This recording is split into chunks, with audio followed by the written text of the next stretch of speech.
Hi guys, Andy here. So the Moto G originally came out 2 years ago, the Motorola Moto G, and I guess the logic of it was it wasn't, it had compromises, but that meant that the price was a lot cheaper.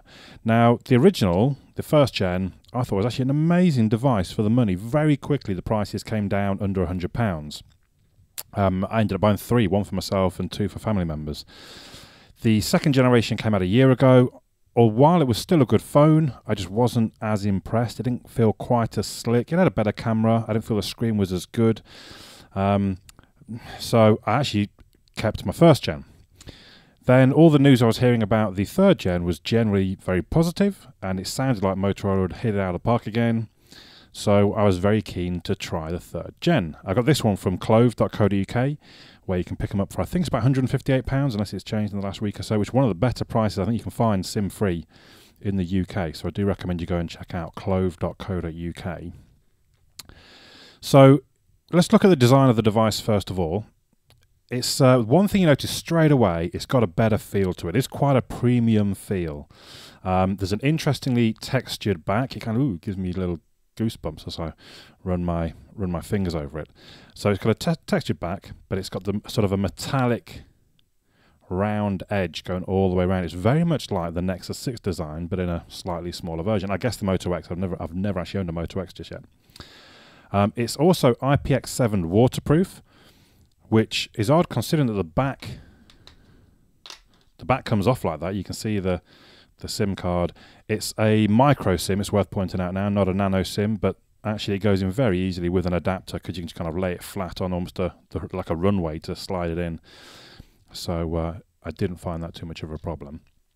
But yes, that's what I was saying. It's IPX7 waterproof, which means it can survive up to 1 meter in depth in water for 30 minutes. So I tested that to an extent in my sink for about 30 seconds, but it seemed to operate fine. I was able to take a photo and all sorts. So quite impressive, really. That could be. I did see someone sort of saying on the internet, who needs waterproof? But I guess to some people that might be very important. Right, I'm going to move on to some negatives when it comes to the design. The power button, it seems to be slightly more receded. I don't know if you can see on the video. Slightly more receded than the volume buttons. And actually, it almost feels like it's slightly around the back. And I almost feel like I've got to push for the slide angle to turn it on. And the device might sort of pop out. You know, you don't feel much. I mean, it is textured. And, you know, you can feel it if you run your finger. I can feel it right there. And it does work if I press at a straight angle. It just feels like I've got to come in at a slight angle because there is a slight bit of a curve, I suppose, to the edge of the device. Very small thing, but I'm not alone. I have seen others comment on it, so it's not just my imagination. The curved back makes for a comfortable hold, but as you may recall me saying in other videos, I do like that if I can just operate a phone. Now, it works all right on this felt, but on a hard table, actually, it spins around a lot as you try and operate it because of that curve. So it might not bother some people, just a little niggle to me. Another thing which I don't think is that much of a negative, but some people moaned, they've gone away from the dual stereo speakers that the last generation had, and there's only one speaker down in the bottom. But actually it's a pretty strong speaker. If we can give you a... Actually, that's not true. I think Spotify is owned by the record labels own enough of it. So it's actually got pretty good volume. Not as good as the original Moto G. That was one of the original Moto G's strengths, was just how loud that speaker was. I don't know how they did it. But with it being front-facing, it's actually a pretty good speaker, reasonably rounded sound. Again, I know a lot of people aren't bothered by that, but it's quite important to me, so I point it out. And you could say fairly obviously it's not got an FC. I think that's probably a bit much to expect from a sort of £150 or so phone. And again, I would imagine these devices will come down in price, and it won't be too long before you'll be paying £120 as a guest. Obviously, it depends when you're watching this video. It might already be at that price. If we talk about the actual hardware, it's got a Qualcomm Snapdragon 410 chipset. It's got a quad-core 1.4 GHz Cortex A53 CPU. It's got the Adreno 306 GPU. The screen itself is 1280 by 720 IPS LCD. That's 294 pixels per inch, which is a long way behind top-end devices, but to me, actually 294 is plenty. Let's just have another quick look. Again, I did watch a couple of people's reviews on it, and they were saying, "Oh, the screen is not as clear as it should be." Look at that white text there. Can you really? I mean, I can't see a pixel on that. Can you? It's a bright, vivid screen. That's not sort of at full brightness either. I don't think full brightness particularly works too well on the video. That's at full brightness. I mean, I think look at the colours. The colours look great, I think. So the only thing it doesn't have the best viewing angles. As I turn it, maybe you can see already it does look a lot dimmer. It doesn't help with me having the bright lights on the phone, but so it's not got the best viewing angles. But apart from that, I think it's actually a very good screen. When I've watched videos on it, things look very good, nice and clear. Obviously, 720p is the maximum you'll see on a YouTube video from it. But again, actually, it looks fine. Now, this version has 8 gigabytes of storage and 1 gig of RAM. That is definitely a downside. I think possibly 2 years ago when the original came out, I would have argued, oh, you don't need much space. And I don't install a lot of games and things, but actually very quickly I started running out of space, and even some updates struggled to take place because it just was limited on the storage. With 8 gig of storage, you get 1 gig of RAM. And again, a lot of people say, oh, 1 gig of RAM in a phone these days just isn't enough. Well, I'm not convinced that that's a problem still just yet. I don't, there is bits of lag as you're operating this device here and there, but nothing major, nothing really that noticeable. I don't think it's quite as smooth, and maybe I'm just looking with rose-tinted glasses at the original Moto G, the first gen, but I don't think it's quite as smooth as the first gen, but it is, personally, I think it's better than the second gen. There will be a 16 gig, 2 gig of RAM version available, but I don't think it's out in the UK yet, so I'm not entirely sure the pricing. If that's out for, let's say, under 200, that will be, I would imagine, that will be the device to buy. When it's available, I might try and get hold of one. We can compare against this. Because this first gen, I was a little disappointed with the benchmarks. Not that benchmarks particularly matter if it works nice and smooth. And as you might have sort of seen this, I mean, that's pretty... See, there's a little bit of lag then as it first opened.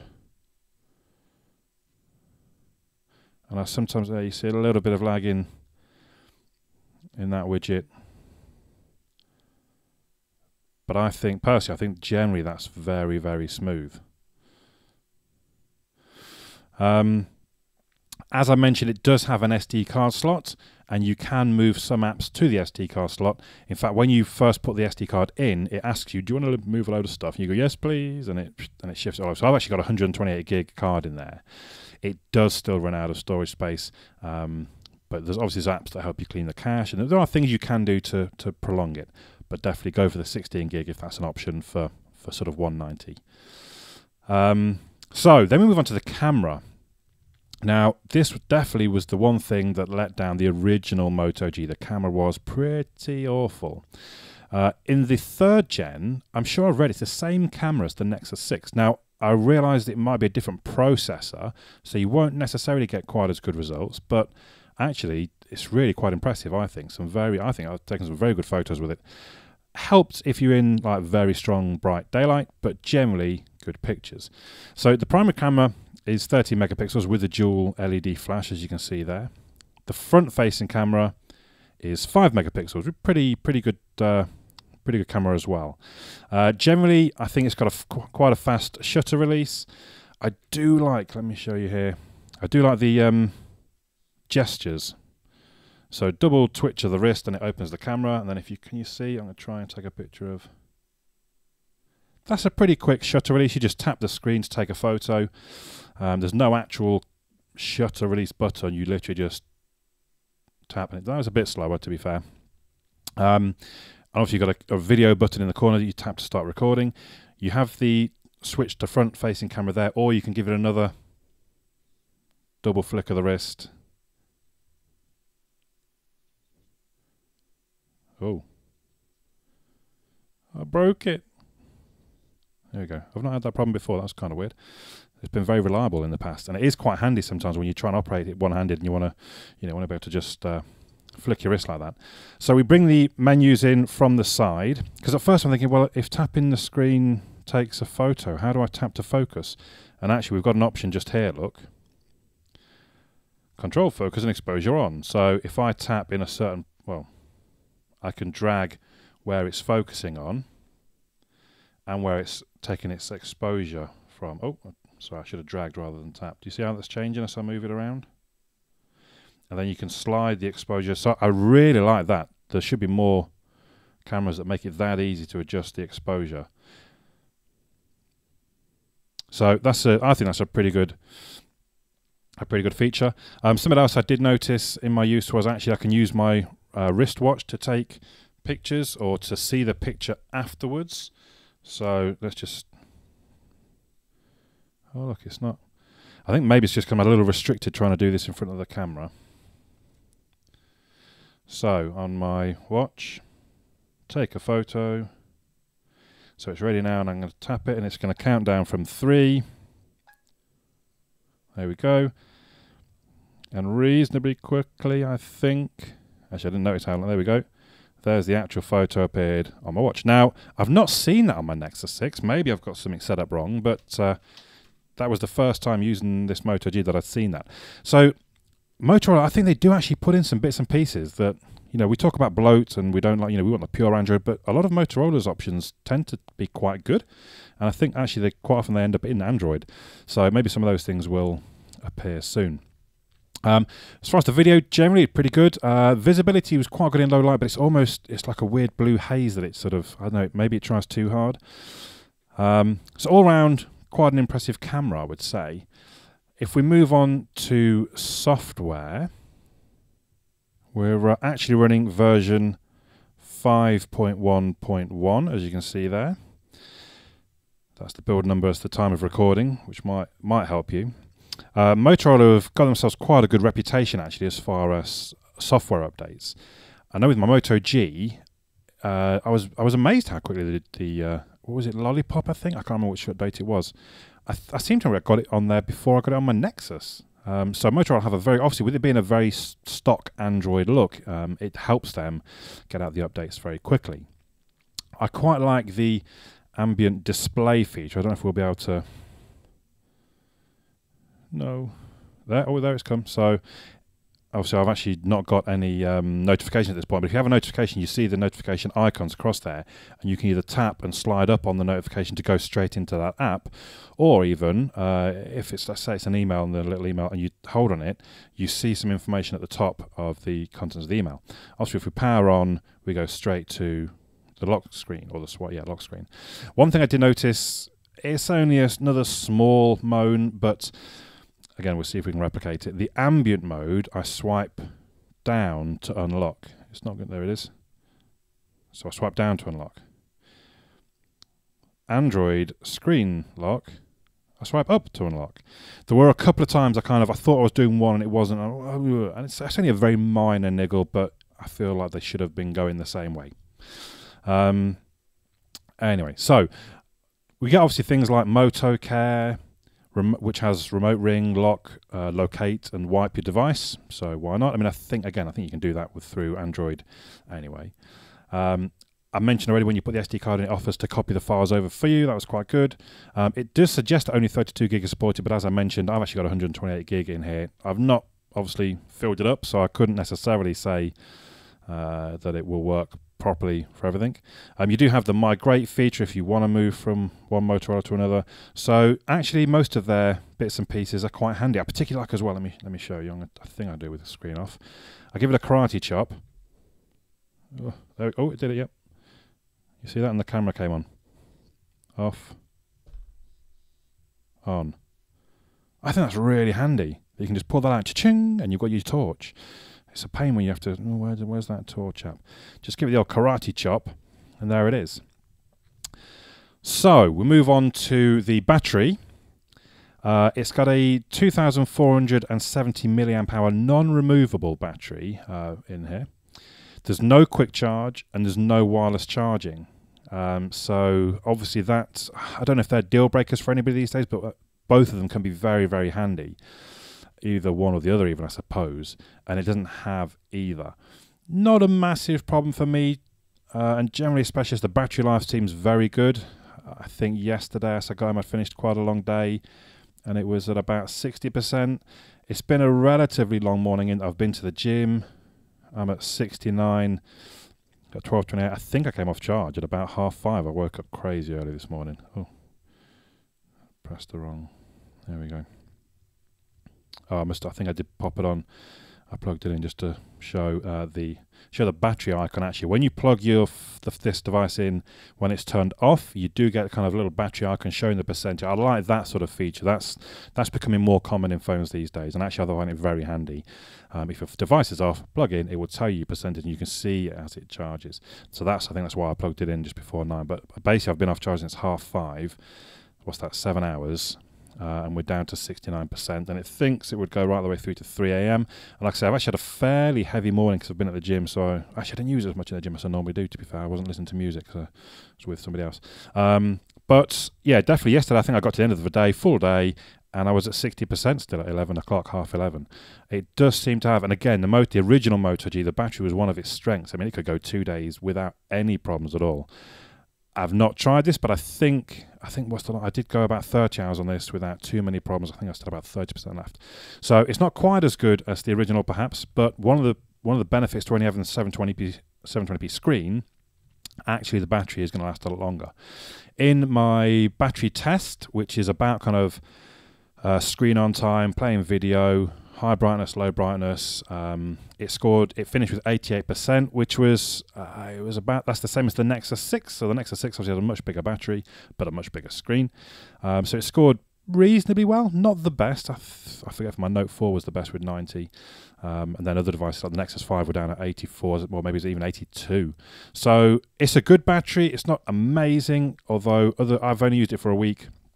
And I'm not a heavy user by any means. I know you kind of expect that I might be. My screen on time in a day is normally only an hour. But I would say, yeah, it's a good battery, and you wouldn't really need to worry about it. So, all in all, conclusion is, I'm not sure they've quite matched the Moto G first gen for its time. The third gen is a better device, and I finally sold on my first gen. I held on to it for 2 years because it was the best budget phone, but I think the third gen does now replace it as the best budget phone. It's a better all-round phone than the original Moto G. So the camera, the screen, the battery life, the speaker, the features, it generally is a better device than the original. Is it the best budget phone? It is that I've used as yet, but I'm happy for you guys to sort of point out some suggestions in the comments of what might be better at a similar sort of price. It will be interesting to see if the price drops over the next month or two, and if you can start picking them up for 120, 110, or if the 16 gig version comes out and you can get that around 160. That would be an amazing buy. I might even try and swap this for the 16 gig if it's sort of financially feasible for me to do so. I also think one good measure for a budget device is if you were to put it in the hands of somebody else, ask them to estimate how much it would cost. The original Moto G, I think you could tell it was fairly cheap, just kind of its build quality. Well, maybe if they looked at the camera, it just didn't feel. It felt a bit like a budget phone. I don't think this Moto G does. I think they've gone to great lengths to sort of almost hide how cheap it is. It's very well made. It feels good. It feels solid. The texture back even in itself just gives it a bit more of a premium feel. If you're using it, I just don't think you would guess that it's as cheap as it is. It feels like, if you gave this to somebody and said that's a £280 phone, or even a £300 phone, I think they'd probably believe you. And to me, that actually says all it needs to say about the device, really. If you're looking for a device under £200, for me, at this point, this is the one to get. Maybe wait for the 16 gig to be available and see how much that is, but definitely the Moto G, for me, is back on top of the pile as the best budget device. Let me know your thoughts in the comments down below. My name's Andy. I'll catch you all again soon.